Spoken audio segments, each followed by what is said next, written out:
Assalamualaikum warahmatullahi wabarakatuh. Perkenalkan, nama saya Losya Salsabella. Di sini saya akan menyampaikan materi tentang hadis ilat dan hadis ma'lul.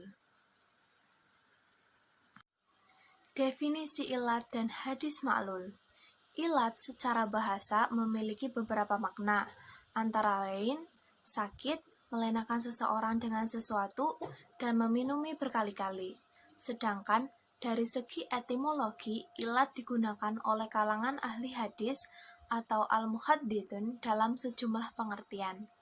Pengertian yang dominan yaitu sebab laten dan indistinktif atau ghamid yang mempengaruhi hadis, lalu menyederai kesohihannya, padahal secara zahir hadis tersebut tampak bersih. Hadis ma'lul adalah hadis yang tampaknya baik, namun setelah diadakan suatu penelitian dan penyelidikan ternyata ada cacatnya.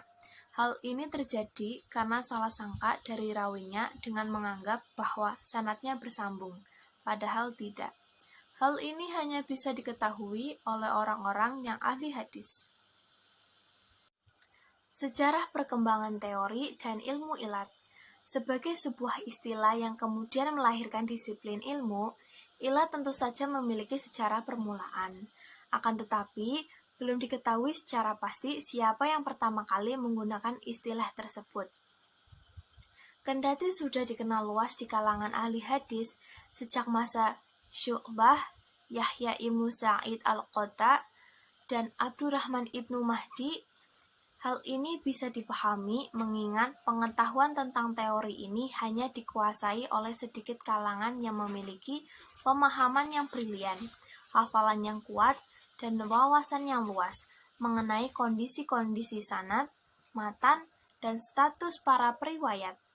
Menurut Ibnu Rajab, ulama yang pertama menekuni ilmu tentang ilat hadis adalah Syu'ban ibnu al-Hajjaj Abu Bustam.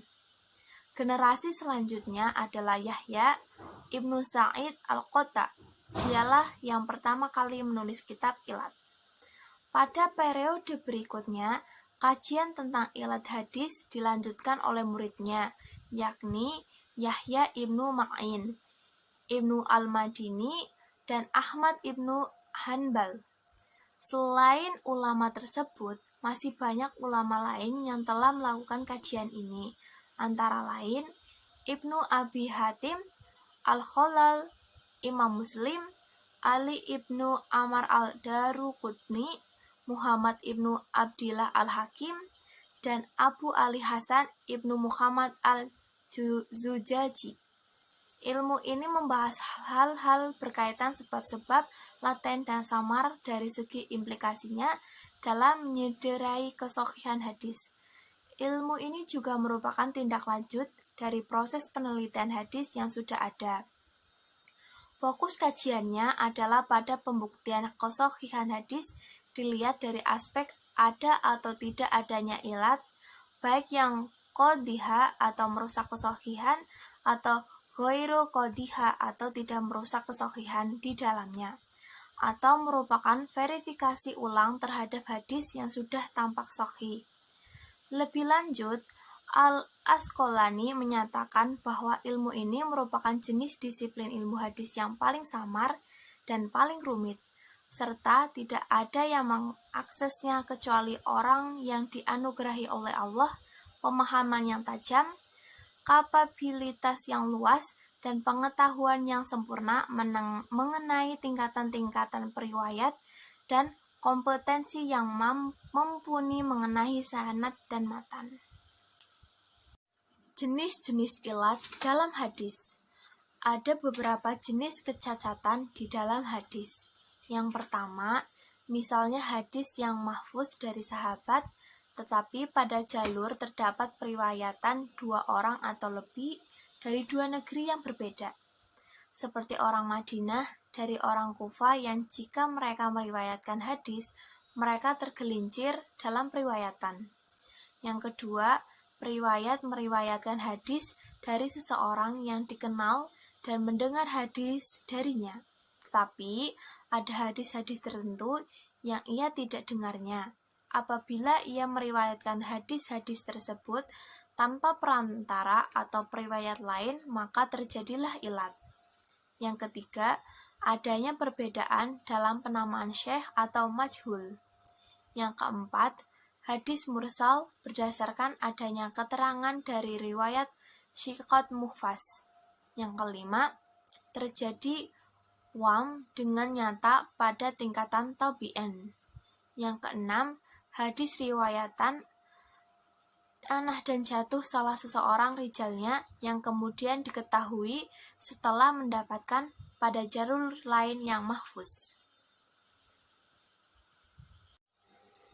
Sebab-sebab terjadinya ilat. Banyak aspek penyebab terjadinya ilat. Pada hadis dikemukakan Ibnu Rajab ketika mensyarah kitab Ilatnya Imam Al-Tirmidzi. Sebab-sebab tersebut kemudian disimpulkan dan dikumpulkan oleh Hammam bin Abdurrahim Sa'id menjadi 8 sebab, yaitu yang pertama, sebab umum, bahwa manusia tidak ada yang memiliki kesempurnaan dan kemaksuman selain Rasulullah Shallallahu Alaihi Wasallam.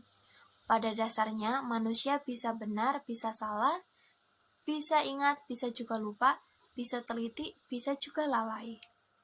Yang kedua, sebab khusus. Khaf al-dabt, banyak wam meskipun tetap dalam keadilannya, yaitu mereka yang ahlul hifz wasid, tetapi terjadi banyak wam dalam hadisnya. B. Al-ikhtilat. Al-ikhtilat adalah kehilangan akal atau pikun yang terjadi di akhir umur periwayat sehingga merusak pengetahuannya. C. Khaf al-dabt. Karena sebab yang insidental atau aridah. Sebab insidental adalah adanya persoalan yang dihadapi periwayat sehingga mempengaruhi kedabitannya tetapi tidak mempengaruhi pengetahuannya atau idrak. D. Singkat atau terbatasnya waktu yang dimiliki periwayat bersama gurunya. E. Menyingkat hadis atau riwayat dengan makna. F.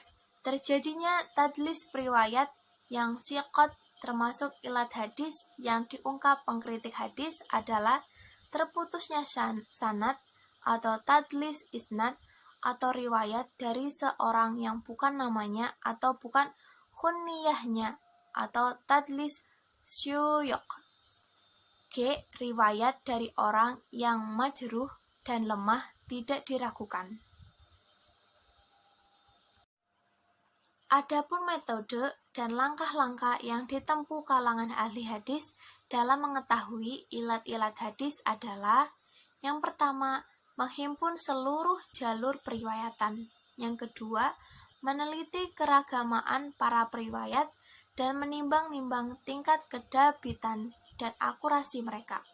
Dari penelitian ini bisa diketahui kesendirian periwayat dalam meriwayatkan suatu hadis dan perbedaannya dengan versi periwayat lain yang lebih hafidh dan lebih dabit, atau adanya qarinah lain. Yang ketiga, kemudian menyimpulkan penilaian berdasarkan 3 indikator tersebut, bahwa hadis yang diteliti adalah hadis maklul.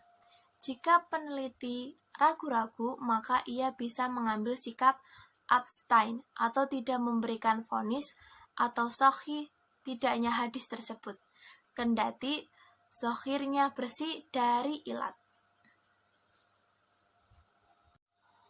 Posisi ilat dalam hadis dan pengaruhnya. Dengan demikian, berdasarkan posisi ditemukannya dan sejauh mana pengaruhnya terhadap kesahihan hadis, ilat bisa diklasifikasikan menjadi 6 macam. Yang pertama, ilat yang ada dalam sanad dan tidak berefek sama sekali baik terhadap sanad maupun matan. Yang kedua, ilat yang ada dalam sanad dan menyederai sanad saja tanpa menyederai matannya. Ketiga, ilat yang ada dalam sanad dan menyederai sanad sekaligus matannya. Keempat, ilat yang ada dalam matan dan tidak menyederai matan maupun sanadnya. Kelima, ilat yang ada dalam matan dan menyederai matan maupun sanadnya.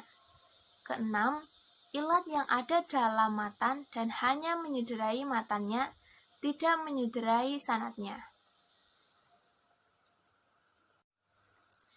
Fenomena hadis ma'lul. Al-Hakim Al-Naisaburi mengelompokkan fenomena-fenomena hadis yang terinfeksi ilat ke dalam 10 kategori dalam kitabnya Ma'rifah Ulum Al-Hadis sebagai berikut. Yang pertama, sanad hadis kelihatan sahih, namun di dalamnya ada orang yang diketahui tidak pernah mendengar langsung dari orang yang ia riwayatkan hadisnya. Yang kedua, hadis diriwayatkan secara mursal dari jalur para periwayat yang thiqah dan hafidh, namun disanadkan dengan gaya yang kelihatannya sahih. Ketiga, hadis diriwayatkan secara mahfudz dari seorang sahabat atau sahabi, namun kemudian diriwayatkan dari selain sahabi yang lebih rendah tingkat ketiqoahannya berdasarkan perbedaan domisili para periwayatnya. Misalnya, riwayat orang-orang Madinah lebih unggul daripada riwayat orang-orang Kufah. Yang keempat, suatu hadis sudah mahfudz dari seorang sahabi, namun kemudian diriwayatkan dari seorang tabi'i yang masuk dalam wam dengan memberikan pernyataan lugas yang mengesankan kesahihan riwayatnya. Padahal, hadis tersebut tidak dikenal dari jalurnya.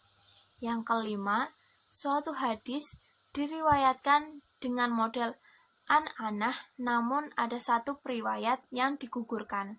Hal ini ditunjukkan oleh riwayat hadis tersebut dari jalur lain yang mahfudz.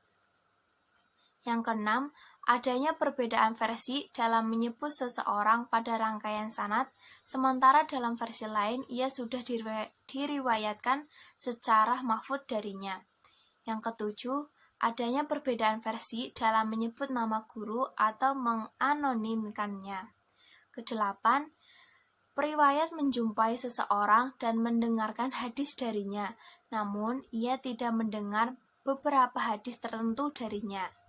Yang kesembilan, suatu hadis sudah memiliki jalur periwayatan yang ma'ruf, lalu seorang periwayat dalam sanad tersebut meriwayatkannya dari jalur lain, sehingga ia terjebak dalam wam.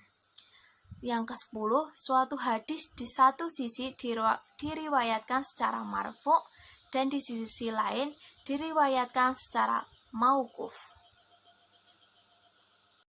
Berhujah dengan hadis ma'lul. Penting untuk dipahami secara umum, ilat merupakan sebab tersembunyi yang dapat merusak kualitas hadis.